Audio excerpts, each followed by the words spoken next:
welcome to the Toffee Blues, your source for all things Everton. I'm here with Ben today. Welcome, Ben. Straight on to the Drenthe video to start with. Back to the YouTube viewers as well. We'll talk about Royston, Ricky Drenthe and his time at Everton. Obviously, get some stats about his time at Everton. Obviously, we've done an interview with Drenthe before. Dave Hughes, or David Alexander Hughes, as he likes to be known now, very formal.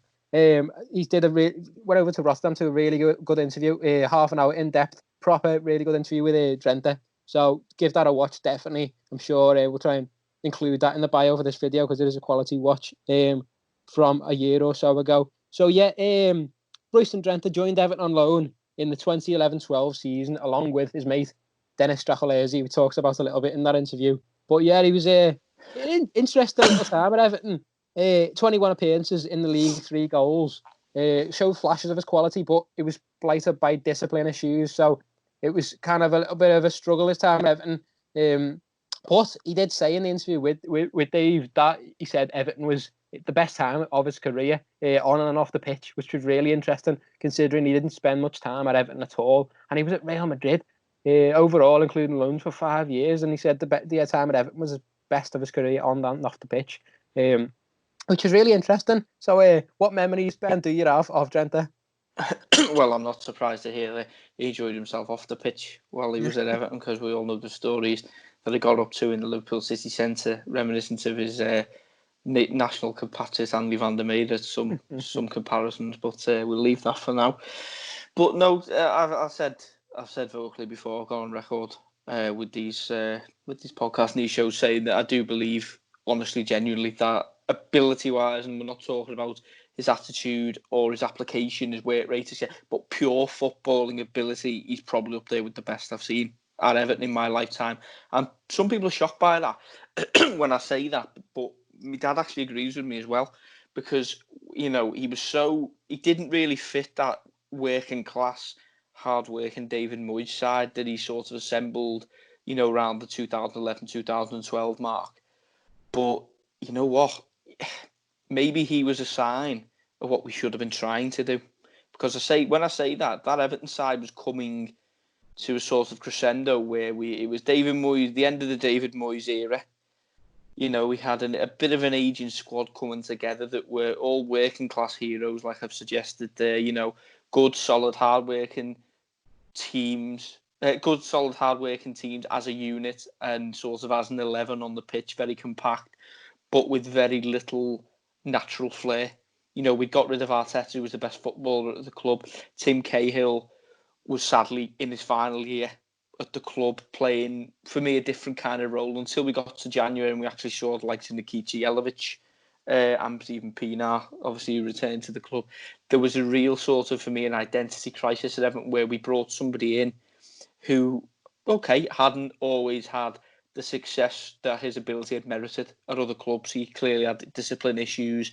But, you know, I've always said maybe Moyes was too much of a disciplinarian at times. Great managers manage great attitudes and big attitudes and sort of really big personalities. You know, I only cite examples such as Alex Ferguson managed the likes of Ronaldo, Cantona, to say a few. You know, even David Beckham before he went to Real Madrid. Big egos, but he didn't just, you know, hit them out of the equation when they misbehaved. He knew how to manage and still get the best out of them for their football. And I don't think David Moyes did that with Drenthe.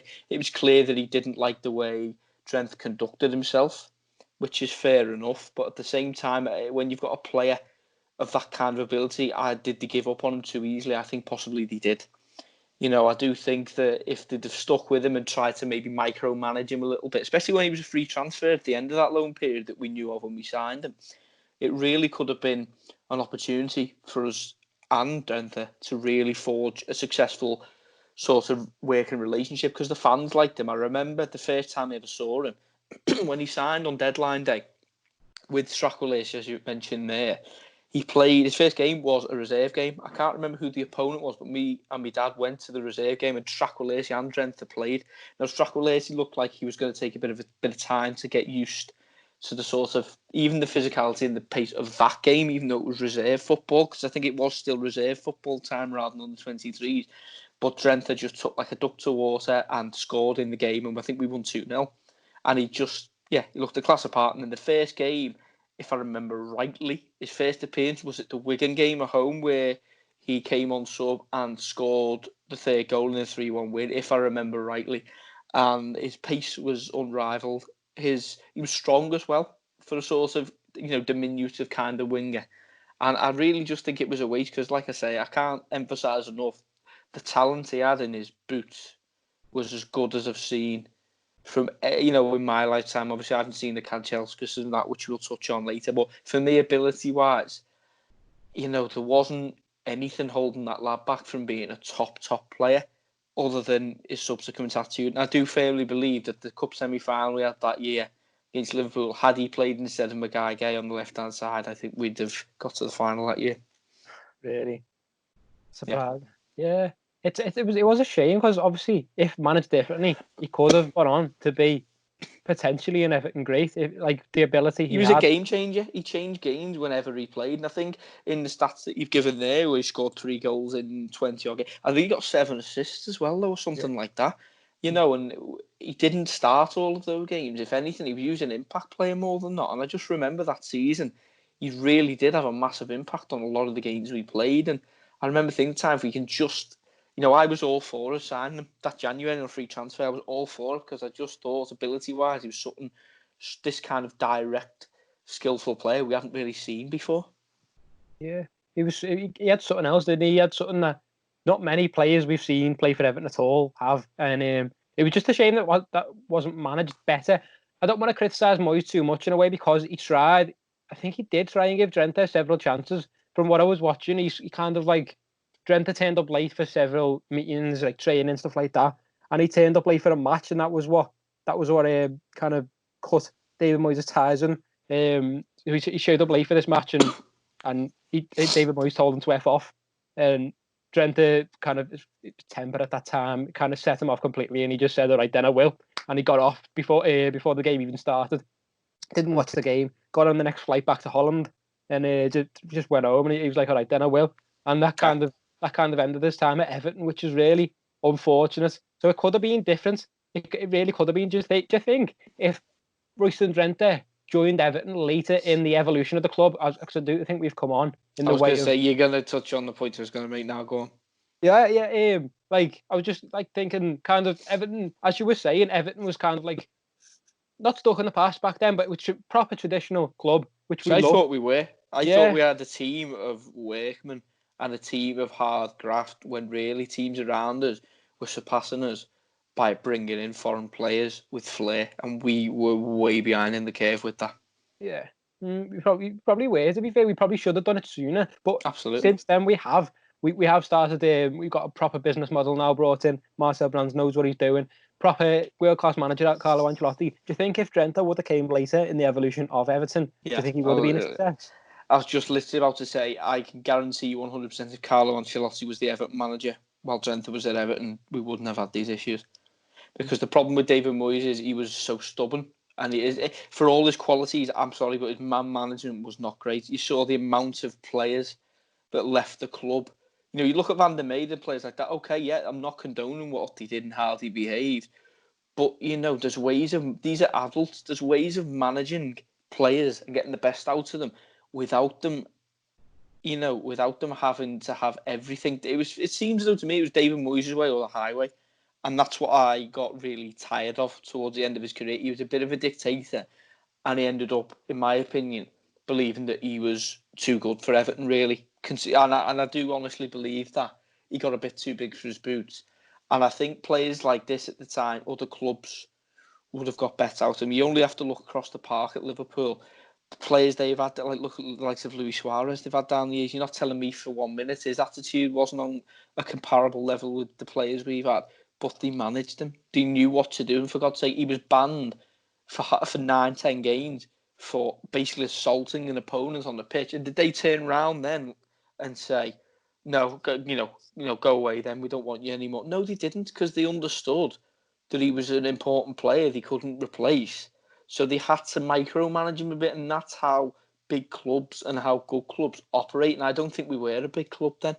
When you look at the working class heroes he kind of brought through, and we were never going to amount to anything serious. By that point in David Moyes' career, we'd already gone past the peak of 2006 to 2008, where we could have been serious contenders. I mean, David Moyes was looking for his next job, and I just think if, like to answer your question there, if Carlo Ancelotti, if he was at Everton now and a Carlo Ancelotti side, Ancelotti is famous for his man managing. He would know exactly how to get the best out of Royston Drenthe without rocking about too much. And if Ancelotti would have turned round and acted exactly the same way Moyes did and banned him from the club, etc., I'd have been confident that he'd done everything in his and his coaching staff's power to try and keep the player at the club and try and restore some clarity in their relationship. Whereas David Moyes, for me, was far too guilty on regular occasions of being, you turn late for training once you're gone. Like once he's made his mind up on someone, they're gone. I think another player that obviously the Toffee Blues have interviewed, you yourself interviewed, Apostolos Velios, was very similar. A young player breaking through, and all of a sudden he didn't like his work rate or something, and that was it. Jermaine Beckford is another example for me. I remember an away game at Wolves, David Moyes on the sidelines berating Jermaine Beckford, bringing him off sub as an example, saying he didn't work hard enough. But not being funny, we won 3-0 that day, and Jermaine Beckford scored one and assisted the other goal. So it's clear. I just think he had an agenda with some players, and once he'd made his mind up on a player, that was it then, for good. Yeah, so players like that we tried to, that offered us something a little bit different, were dismissed just out of hand because David Moyes didn't want to know, basically. And, I think to get the best out of certain players, you've got to micromanage them a bit, and the best managers get that out of players. And unfortunately, Drenthe comes into that, as well as the other players I've just mentioned that we've interviewed in the past with the Toffee Blues, Apostolos Velios, young players like that. And I just think it's a real shame, because I do genuinely think Drenthe had some real ability in his Nike boots. Because I tell you what, he was. We've seen few quicker than him, put it that way as well. Yeah, he's rapid, to be fair. Yeah, with Velios, it was the fact that he was a young player. He had sad talking to him, to be honest. It was a nice little chap, but it was sad that he had a massive regret from his time at Everton, because he should have gone out on loan. He was told by David Moyes to go out on loan, and he said no. He said he wanted to stay and fight for his place because he didn't have an agent. He was a teenager in England in a new country without an agent, and he had no one to advise him. And he said, no, I've come to Everton for me big chance. I want to fight for it. And just because he wanted to stay and fight for his place, he was outcast, and because he wouldn't go out on loan, and that's what ended his time at Everton. And that's the story you hear about David Moyes. I know this isn't the David Moyes podcast, but the amount of young players that potentially he ruined without any second thought, I think it's criminal, really. And that's why I didn't want him back when he was linked with the job, because it's his way or the highway. And if you're not a working class headless chicken, sometimes David Moyes doesn't want to know you. And it's sad, really. Yeah, it is. Did Drenthe take it too far, though, do you think? Because we saw some of the stories, like there was the story that came out in the papers about showing up to training at 2 a.m. with girls and going on a hot tub and stuff like that. He clarified that for us, and he said he did show up at 2 a.m. to get his car, but he didn't have girls on his shoulders or anything like that. He was just awake at that time. He'd been out, and he didn't fancy getting his car in the morning, so he just showed up for that reason. Apparently, that's his story anyway. One side of the story, but no, I think the papers picked it up and changed it a little bit. But obviously, he did have his disciplinary issues. He's had his disciplinary issues at other clubs as well. Do you think?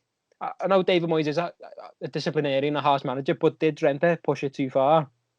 Possibly, but I don't think if you've got like a top manager, I don't think it gets to that point. You nip it in the bud. It's okay him doing it wrong once, getting disciplined, and letting him do it again. It shouldn't have been. Sometimes it's not a case for me. Like any walk of life, like in any job, it's not always a case that disciplining is the best sort of, punishment isn't the best cure. You know what I mean? Maybe they should have sat with him and tried to work out, maybe, don't know, worked on his ego, try and work out a way that both him and the club could have got the best out of him. And because he obviously wanted to be there, as we've seen in the interview that's been done for the Toffee Blues, he obviously valued his time at Everton. So why couldn't they enhance that and try and even things like massaging his ego, or maybe making him feel 10 feet tall, is a better way than just constantly disciplining him? Because, okay, there's always a point where you've got to draw the line somewhere, but it shouldn't get to that point, because he obviously didn't get on with David Moyes' two personalities class. Now, it would have been interesting at least to see what he would have been like with the likes of an Ancelotti in charge of him. Yeah, it would. I don't know if Ancelotti was in charge during the time at Real Madrid during one of those 5 years. I'm not sure. I didn't check. Actually, I probably should have. I don't think he. I think he was at Real Madrid a bit later than that, wasn't he? Yeah, probably. Yeah, that was quite early. He was with Real Madrid between 2007 and 2012. Let me just double check. Ancelotti. He's with Real Madrid between 2013 and 15. So yeah, just after he'd left. Just after, yeah. Obviously, he was there for quite a while, but he did come back to England, Drenthe, in 2013, Reading. 2013 and 15 with Reading, and then went out on loan to Sheffield Wednesday as well.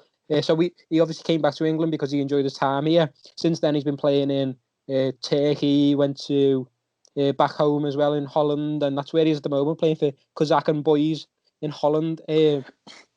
Obviously, he's 33 years old now. It's probably a bit late to bring him back. I think he's winding down his career at the moment, but it is sad that we couldn't make it work for him because he was a really able player, but he's one of them where he kind of couldn't harness. I wish he could harness that talent and use it properly, because I don't think back then as well. I think now it's much better, but the support for the players, as I was saying with Velios and Drenthe probably as well, there wasn't enough player support. How can a teenager come to a new country and not have an agent? And there's got to be advisors there as well. It's not just down to David Moyes, it's down to people helping Drenthe settle in a new country. Exactly. Kind of settle in. We didn't have that. But David Moyes, I think, was in charge of everything at the club, and because that's how he had it. He was the top of the pyramid, and everyone sort of did as he said, and that's why I think he maybe just could have done a bit more. But that's just my opinion. That's not, that's not proven. That's true. It is a shame what happened with Royston Drenthe, but yeah, let us know in the comments if you do have any stories of Drenthe that you'd like to share, or what your opinion, whether you think he was good enough to make it at Everton, or whether you didn't think he had the ability to. Obviously, we think he did, but it was just a shame really that it didn't come to fruition. Obviously, during that loan spell, and we didn't make it a permanent deal, so it's a shame. But that's what we think. I hope you enjoyed a little chat, and like the video. Obviously, give us both a follow on social media. Our tag is just below our names here, and obviously subscribe to the Toffee Blues and join us next time. Thanks very much. Cheers.